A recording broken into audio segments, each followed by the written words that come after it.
Seterusnya, kita juga nak bercakap apabila penghujung bulan Februari ini, fasa pertama untuk pemberian vaksin khususnya kepada rakyat Malaysia untuk kategori yang pertama pada petugas persihadapan akan mula diberikan. Jadi, persediaan lebih lanjut tentang bagaimana untuk mempersediakan kumpulan pertama ini dengan pemberian vaksin. Untuk itu, saya amat berhati untuk bersama dengan Dr. Nur Hairi Nordin, Ketua Penolong Pengarah Kanan Bahagian Pembangunan Kesihatan Keluarga Kementerian Kesihatan Malaysia KKM. Assalamualaikum, selamat pagi Doktor. Okay, Waalaikumsalam. Alhamdulillah, satu perkabaran gembira buat seluruh rakyat Malaysia kerana selepas 3,000 sukarelawan yang secara sukarela menawarkan diri untuk menguji dalam fasa klinikal dan juga pengujian itu. Kali ini untuk fasa pertama pada insya-Allah lebih kurang penghujung Februari nanti.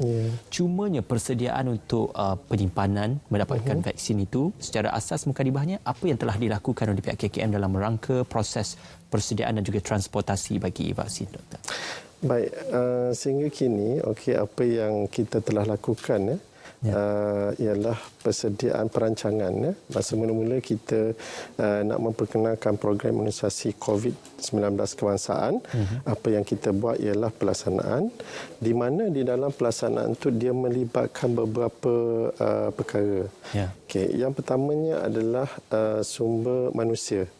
Itu yang paling penting, sebab kalau kita tengok sekarang ini beban tugas kepada petugas barisan hadapan terutamanya bagi anggota Kementerian Kesihatan adalah sangat tinggi. Jadi dengan pertambahan ini apa yang kita perlu ialah untuk kita tambah lagi anggota ataupun sumber manusia untuk membantu di dalam melancarkan program imunisasi COVID-19 ni. Itu yang pertama. Yang kedua ialah kita perlu merancang juga berkenaan keuangan. Sebagaimana kita tahu, bila kita nak memperkenalkan sesuatu program, ada beberapa perkara yang kita perlu dapatkan, sebagai contoh vaksin itu sendiri. Jadi perancangan berkenaan keuangan perlu kita laksanakan supaya bekalan vaksin itu kita dapat mengikut tempoh yang tertentu. Yang seterusnya ialah peralatan. Peralatan itu sendiri itu penting. Ada vaksin, tak ada peralatan pun tak boleh juga kan. Jadi bermakna peralatan, kita ambil contoh jarum suntikan, itu satu. Yang kedua ialah syringe dan juga peralatan-peralatan tambahan seperti mask dan juga gaun untuk kita bagi injection ataupun suntikan imunisasi kepada orang ramai. Selain daripada itu juga kita perlukan bekas suntikan, tray suntikan untuk kita sediakan vaksin itu. Itu yang antara-antara yang kita perlukan untuk peralatan. Dan yang seterusnya ialah berkenaan logistik itu sendiri. Logistik itu penting sebab sebagaimana yang kita tahu vaksin COVID-19 Pfizer, keluaran Pfizer atau dengan nama lainnya Comirnaty, dia memerlukan simpanan vaksin pada suhu di antara minus 60 degree Celsius kepada minus 90 degree Celsius. Sebelum ni kita tak pernah ada vaksin yang memerlukan simpanan pada suhu di bawah tahap beku yang melampau begitu kan. Jadi apa yang kita lakukan ialah selain daripada itu kita membuat persediaan dari segi macam mana kita nak menyimpan vaksin tu. Jadi apa yang kita buat ialah dengan cara mendapatkan apa yang kita panggil ULTF, Ultra Low Temperature Fridge. Selain daripada itu, kita juga sebagai tambahan kepada peti sejuk yang sedia ada, yang kita simpan vaksin yang sedia ada sekarang, kita juga mendapatkan juga top loading ataupun peti sejuk untuk menyimpan vaksin ini. Sebab kalau katakan sebagaimana kita tahu, vaksin ni kalau dah masuk ke dalam top loading, dia hanya boleh bertahan selama 5 hari. Tapi kalau dalam ULTF, dia boleh bertahan sehingga 6 bulan. Okey, untuk tempoh penggunaannya itu. Cumanya apabila vaksin ini mula dimobilisasikan atau diagihkan kepada pusat-pusat kesihatan ataupun di hospital-hospital kesihatan di seluruh negara, sudah pasti fasiliti kesihatan itu juga perlu bersedia untuk memastikan penerimaan vaksin itu sepadan dengan konsep penyimpanannya. Jadi bagaimana dalam pihak Kementerian Kesihatan Malaysia untuk memastikan di kawasan-kawasan ataupun negeri yang mungkin sedikit jauh untuk proses penyimpanan yang selamat dan juga efektif? Okey, bila kita merancang, apa yang salah satu lagi ialah kita ingin membuat agihan secara sama rata ke seluruh negeri. Ya. Jadi kita kenal pasti hospital-hospital mana ataupun klinik mana yang boleh kita tempatkan apa yang dipanggil ULTF ini. Itu paling penting. Ya. Beberapa kriteria kita pilih. Nombor satu dari segi ruangan, ya, dan juga selain daripada itu dari segi bekalan elektrik, ya, dan kemampuan untuk sesebuah fasiliti kesihatan, hospital ataupun klinik untuk menempatkan ULTF itu sendiri. Ya. Itu untuk ULTF. Sama juga macam top loading ataupun peti sejuk, ya, untuk menyimpan vaksin.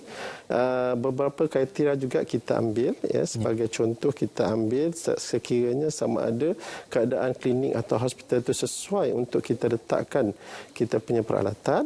Dan juga selain daripada itu ialah sama ada bekalan tu, sama ada terdapat bekalan yang berterusan dan stabil untuk kita tempatkan peti sejuk ni. Sebab kalau katakan tak ada yang elektrik yang stabil, maka kita takut keberkesanan atau potensi vaksin tu akan berkurang. Ya, dan juga kita juga pilih tempat-tempat yang di mana risiko untuk berlaku banjir ataupun orang kata natural disaster adalah kurang. Okey. Ya. Sebab itu kerjasama dengan Tenaga Nasional Berhad juga amat penting.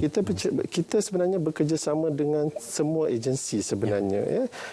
Sebagai contoh, kita bekerjasama dengan MOSTI, ya, kita bekerjasama dengan Kementerian Pertahanan, ya, untuk memastikan kita punya proses imunisasi dan juga kita punya kelancaran untuk suntikan ni supaya kita dapat memastikan semua agihan vaksin ni secara adil, maknanya kepada semua negeri itu. Okey. Doktor, sebelum kita menilai bagaimana vaksin ini boleh diberikan kepada individu yang layak ataupun yang kurang berisiko untuk dapat kesan-kesan sampingan itu, adakah penilaian risiko kesihatan dan juga laporan kesihatan perlu diambil? Dan yang keduanya, apakah hanya pegawai-pegawai perubatan saja yang boleh menyuntik ataupun memberikan vaksin itu, ataupun petugas kesihatan yang lain boleh juga turut memberikan vaksin tersebut? Okey. Semasa perancangan juga, apa yang kita buat ialah kita ada pelan tindakan pemberian vaksin, ya, di mana di dalam pelan tindakan pemberian vaksin kita ada peranan jabatan. Jadi apa yang kita gariskan di dalam garis panduan, ya, pemberian vaksin adalah yang pertama sekali peranan jabatan di peringkat kebangsaan, di peringkat ibu pejabat KKM, di peringkat Jabatan Kesihatan Negeri, ya, dan juga di peringkat pejabat kesihatan daerah, ya, serta tak lupa di peringkat pusat vaksinasi, pusat pemberian vaksinasi itu sendiri sebagai contoh klinik kesihatan. Sebab masing-masing kena tahu peranan di setiap peringkat untuk memastikan, ya, kita dapat melancarkan pemberian imunisasi ini. Seterusnya, selain daripada tempat, sebagaimana kita sebut tadi, Jabatan Kesihatan ataupun Pejabat Kesihatan Daerah, kita juga perlu memastikan bahawa setiap anggota kita faham berkenaan vaksin, faham juga berkenaan dengan proses pemberian vaksin. Ya, kita bagi tugas dan tanggungjawab itu yang pertamanya kepada pegawai perubatan. Pegawai perubatan biasanya dia akan menguruskan pusat pemberian vaksin. Jadi dia akan merancang, dia akan koordinat, ya, proses-proses pemberian vaksin. Dia juga memandangkan dia yang akan koordinat pusat pemberian vaksin, ya, dia perlu memastikan anggota-anggota di bawahnya seperti jururawat, ya, tahu bagaimana untuk memberi vaksin. Ya, sebagaimana kita tahu vaksin COVID-19 ni kiranya high profile vaksin jugalah, kan, semua orang tahu. Jadi satu, jururawat perlu tahu bagaimana nak memberi vaksin, dan juga selain daripada itu kita ada pembantu pegawai perubatan. Pembantu pegawai perubatan untuk menolong, ya, sekiranya di bahagian pemerhatian. Ya, sebab selepas kita suntik, kita akan minta penerima vaksin untuk rest dulu di bahagian pemerhatian supaya kita dapat perhatikan, sama ada terdapat kesan sampingan selepas vaksin ataupun tidak. Jadi masing-masing anggota di pusat pemberian vaksin ada tugas masing-masing yang kita telah gariskan. Dan sudah pasti ada beberapa peringkat dan juga lapisan pemeriksaan yang perlu dilaksanakan ataupun perlu dijalani oleh mereka yang akan menerima vaksin sebelum boleh diberikan dos suntikan vaksin. Seperti mana kita sedia maklum, kita kata SOP standardnya adalah untuk memastikan 2 dos diberikan kepada setiap individu dan ada satu tempoh jeda masa iaitu daripada dos pertama kepada dos yang kedua. Jadi apakah keperluan untuk kita menilai dos pertama dan kedua ini, jeda dan juga tempoh masa yang untuk diberikan dalam penilaian risiko ataupun kesan-kesan sampingannya, Doktor? Baik, sebelum kita terima vaksin perlu kita ketahui, okey, yang pertama sekali sekiranya untuk fasa ketiga, okey, dewasa yang berumur 18 tahun dan ke atas, sekiranya dia ditawarkan untuk menerima vaksin ya pada hari kejadian semasa imunisasi, kalau dia datang ke fasiliti kesihatan, apa yang akan dibuat ialah saringan suhu dan gejala. Okey. Itu yang paling penting ya. Kalau sekiranya dia didapati sihat, okey, dan juga layak untuk terima semasa saringan suhu dan gejala, maka kita akan memberi suntikan kepada penerima vaksin ini. Tetapi sebelum itu untuk maklumat, sebenarnya pemberian vaksin ini adalah secara rela hati atau sukarela. Okey.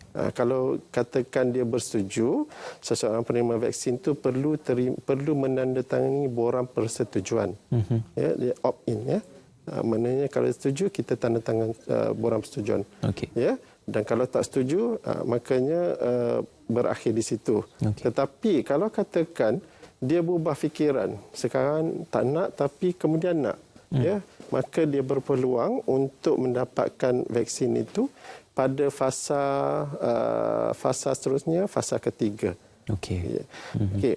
Itu yang berlaku semasa sekiranya pada pemberian imunisasi vaksin COVID. Ya. Dan untuk yang dikatakan 2 dos itu adalah bergantung pada jenis vaksin juga. Okey. Ada setengah 2 dos, ada setengah 1 dos ya. Tetapi setakat ni apa yang kita terima sehingga sekarang ialah vaksin Pfizer yang diluluskan penggunaan di Malaysia, di mana ianya adalah 2 dos. Ya. Dan kenapa 2 dos ya?